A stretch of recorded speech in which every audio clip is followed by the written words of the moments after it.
anak-anakku sekalian. Jumpa lagi dengan saya Ibu Pesta Nadia MPDK sebagai guru pendidikan agama Kristen. Hari ini kali yang pertama kita belajar pendidikan agama Kristen di kelas 11 semester 1 pada bab 1 dengan judul Tuhan Pedoman Kehidupan Keluargaku. Dengan waktu yang sangat-sangat terbatas, saya mencoba memaparkan materi ini dengan seefisien mungkin. Jadi untuk itu, untuk mengetahui lebih dalam tentang materi kita ini, mari kita perhatikan dan simak penjelasan berikut ini.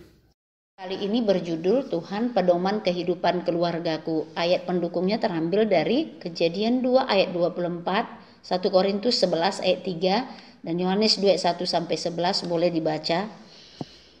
Kita masuk pada uraian materi. Yang pertama, pengertian keluarga. Apa itu keluarga? Secara umum, definisi keluarga ada 3. Yang pertama, keluarga merupakan kelompok atau persekutuan sosial yang paling kecil. Yang kedua, keluarga terbentuk apabila ada ikatan darah, perkawinan atau adopsi. Dan yang ketiga, keluarga merupakan satu persekutuan yang berawal dari 2 orang yang berbeda jenis kelamin yang diikat dalam ikatan pernikahan. Bentuk keluarga. Ada 2 bentuk keluarga. Yang pertama, keluarga batih. Apa itu keluarga batih? Keluarga batih ini adalah keluarga inti yang terdiri dari ayah, ibu, dan anak-anak. Kemudian keluarga besar. Keluarga besar itu terdiri dari keluarga batih ditambah kerabat lain yang memiliki hubungan erat atau bisa dikatakan hubungan darah. Misalnya seperti kakek, nenek, paman, bibi, sepupu kemanakan, dan lain-lain. Kita masuk pada kedua, yaitu fungsi keluarga. Secara umum, menurut para sosiolog, ada 9 fungsi keluarga. Yang pertama, fungsi biologis. Fungsi biologis ini berkaitan dengan pemenuhan yang bersifat biologi, misalnya makan untuk memenuhi kebutuhan gizi keluarga serta memelihara dan merawat anggota keluarga secara fisik. Yang kedua, fungsi sosialisasi yang berhubungan dengan pembentukan kepribadian anak. Yang ketiga, fungsi afeksi yang berhubungan dengan kasih sayang, keintiman, perhatian, dan rasa aman yang tercipta dalam keluarga. Yang ketiga, fungsi edukatif. Ini berkaitan dengan mendidik anak dan menyekolahkan anak. Yang keempat, fungsi religius.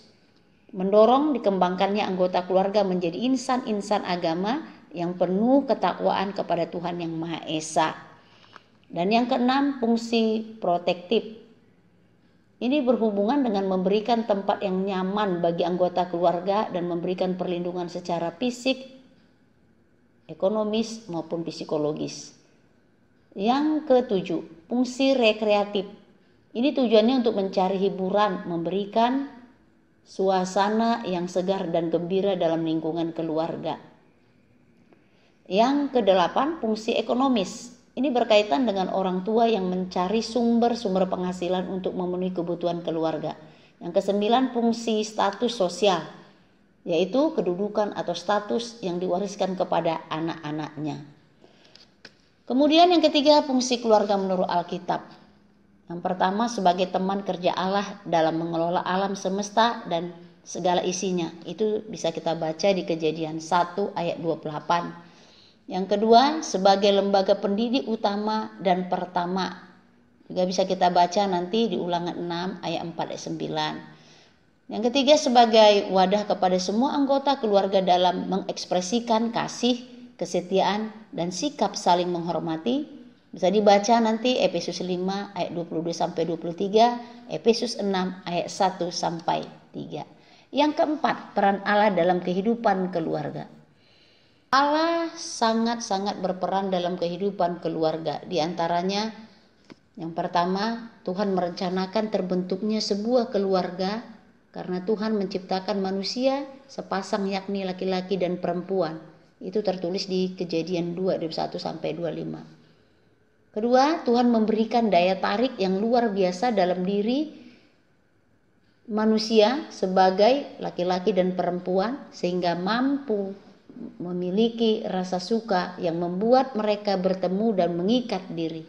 Itulah yang menjadi cikal bakal manusia dalam membangun keluarga. Yang ketiga, Tuhan Yesus juga akan menolong keluarga Kristen pada masa kini, termasuk keluarga kamu di dalam segala kesukaran. Misalkan dalam kesukaran masalah, kekurangan, dan dosa-dosa. Dan hal ini merupakan rahasia yang ajaib bagi keluarga Kristen, yaitu bahwa kehidupan keluarga Kristen akan selalu tertolong oleh suatu kesetiaan yang luar biasa dan oleh suatu anugerah yang tidak dapat kita pahami. Nah, yang terakhir kita boleh baca dalam 1 Korintus 11 ayat 3.